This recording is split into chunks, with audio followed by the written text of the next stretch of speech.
Few personnel questions just to confirm. Martell Irby, is he still with the program? Yeah, Martell's good. Okay. Thomas Cole? He's unavailable right now. Patrick Selman? Unavailable. Okay, still with the program? Yep. Okay. How different is it a process when you're installing a defense with a new defensive coordinator as opposed to having one from last season?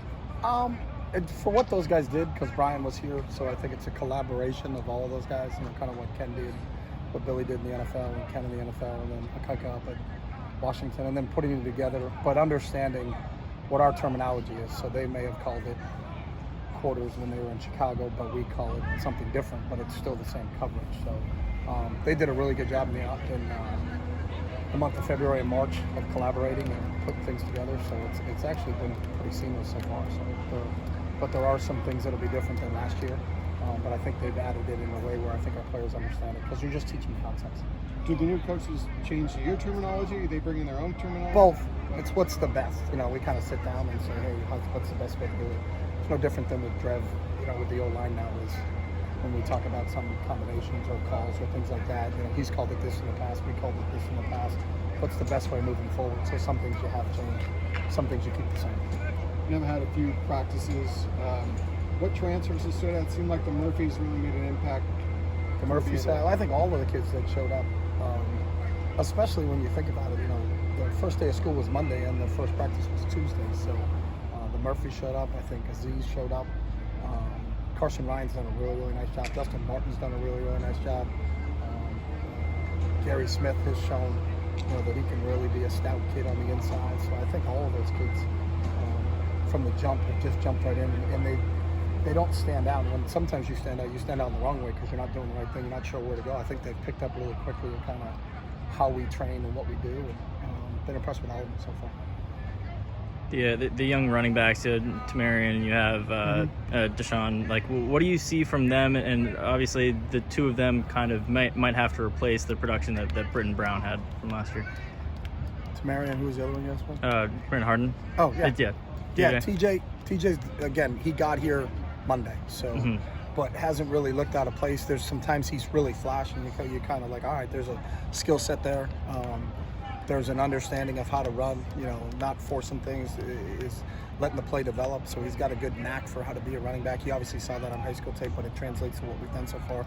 So, for 3 training sessions in, I thought we're really high on TJ and what he brings to the table. So, do you think that you might want to try to mold those guys to be the Britton Brown, or do you change the offense in that second running back role? I don't think you mold anybody to be anybody. They just need to be the best versions of themselves. So Britton had a unique style that we loved, but that's Britton, so TJ's got to be TJ, no different than Zach is different than Britton.